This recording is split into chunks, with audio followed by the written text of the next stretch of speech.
Date ಮಾಡ್ತೀನಿ ಅಂತ ಅಂದಾಗ ಅಥವಾ ಲಿವ್ ಇನ್ ರಿಲೇಷನ್ಶಿಪ್ ಅಂತ ಅಂದಾಗ ಅಲ್ಲಿ ಕಮಿಟ್ಮೆಂಟ್ ಇರಲ್ಲ.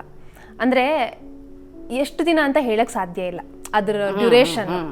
ಸೊ ಇದ್ರ ಬಗ್ಗೆ ನೀವು ಯೋಚನೆ ಮಾಡಿದೀರಾ? ಅಫ್ಕೋರ್ಸ್ ಮಾಡಿ. ಅಂದ್ರೆ ಒಂದ್ಸಲ ಈಗ ಬ್ರೇಕಪ್ ಆದಾಗ ಅದ್ರ ನೋವು ತುಂಬಾ ಕಷ್ಟ ಅಂತ ಕೆಲವ್ರು ಹೇಳೋದನ್ನ ಕೇಳಿದೀನಿ. ಡಿವೋರ್ಸ್ ಆದಾಗ್ಲೂ ನೋವು. ಹೌದೌದು, ಖಂಡಿತ.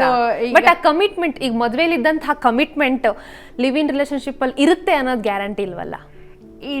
ಅದು ನನ್ನ ಏನು ಡಿಸ್ಕಷನ್ ಅಥವಾ ಆರ್ಗ್ಯುಮೆಂಟ್ ಅಂತಲೇ ತಗೊಳ್ಳಿ, ಪರವಾಗಿಲ್ಲ. ನಾನೇನು ಹೇಳೋದು ಅಂದರೆ, ನೀನು ಹೆಂಗಿರ್ತೀಯೋ ನಿನ್ನ ಜೊತೆ ಇರೋರು ಹಾಗೇನೆ ಇದ್ದರೆ ಚೆನ್ನಾಗಿರತ್ತಲ್ವ. ಸೊ ಇವಾಗ ನಿಮ್ಮಿಬ್ಬರ ಮಧ್ಯ ಅಥವಾ ನಮ್ಮಿಬ್ಬರ ಮಧ್ಯ ಕಮಿಟ್ಮೆಂಟ್ ಇದೆ ಅಂತಂದರೆ ಈ ಎಕ್ಸ್ಟ್ರಾ ಇದು ಲೀಗಲ್ ಬಾಂಡೇಜು, ಲೀಗಲ್ ಸಪೋರ್ಟ್ ಎಲ್ಲ ಬೇಕೇ ಆಗಲ್ಲ. ಲಿವಿನಲ್ಲಿದ್ದರೂ ಆ ಕಮಿಟ್ಮೆಂಟ್ ಇದ್ದೇ ಇರುತ್ತೆ. ನೀವು ಮದುವೆ ಆಗಿನೂ ಆ ಮನುಷ್ಯ ನನಗೊಬ್ಬಳಿಗೆ ಕಮಿಟೆಡ್ ಆಗಿರ್ತಾನೆ ಅಂತ ಏನು ಗ್ಯಾರಂಟಿ? ಎಕ್ಸ್ಟ್ರಾ ಮೆರಿಟಲ್ ಅಫೇರ್ ಇರ್ಬೋದಲ್ವ. ಸೊ ಇದು ಯಾವುದೂ ಡಿಫೈನ್ ಆಗಲ್ಲ ನನಗೆ. ಸೊ ಅಪ್ಪ ಅಮ್ಮ ಸುಂದರವಾಗಿ ಬದುಕಿರೋದನ್ನ, ಜೀವನ ಮಾಡಿರೋದನ್ನ ಕಾಲ ಹಂಗಿತ್ತು, ನೋಡಿದೀರಾ? ಎಲ್ಲದಕ್ಕೂ ಒಂದು ಉತ್ತರ ರೆಡಿ ಮಾಡಿ ಇಟ್ಕೊಂಡ್ಬಿಟ್ಟಿದ್ದೀರಾ. ನಾನು 2 ವರ್ಷ ಸತತವಾಗಿ ನನಗೆ ನಾನೇ ಲಾಯರ್ ಆಗಿ ನಮ್ಮಮ್ಮನ ಒಪ್ಸಿರೋದು. ಸೊ ನೀವು ಯಾವ ಪ್ರಶ್ನೆ ಕೇಳಿದ್ರು ಅದಕ್ಕೆ ಉತ್ತರ ಇದೆ ನನ್ನ ಹತ್ರ. ಓಕೆ, ಈಗ ತಂಗಿ ಭಾವ ಜೀವನ ಮಾಡ್ತಿದ್ದಾರೆ. ಹೌದು. ಬಟ್ ಆದ್ರೂ ಯಾವುದೋ ಒಂದು ರೀಸನಿಗೆ ಮೋಸ್ಟ್ಲಿ ನೀವು ಈ ಮದುವೆ ಆಗಲ್ಲ ಅನ್ನೋ ನಿರ್ಧಾರಕ್ಕೆ ಬಂದಿದ್ದೀರಾ ಅಂತ ಅನ್ಸುತ್ತೆ ನನಗೆ.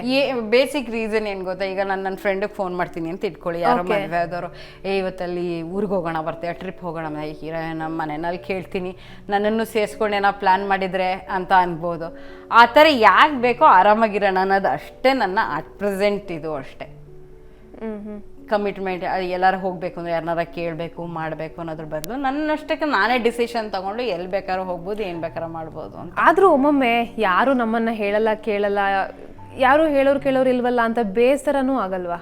ಅಂದರೆ ಈಗ ತಾಯಿ ಕೇಳ್ತಾರೆ, ತಂಗಿ ಕೇಳ್ತಾರೆ, ನಾನು ಅಗ್ರಿ.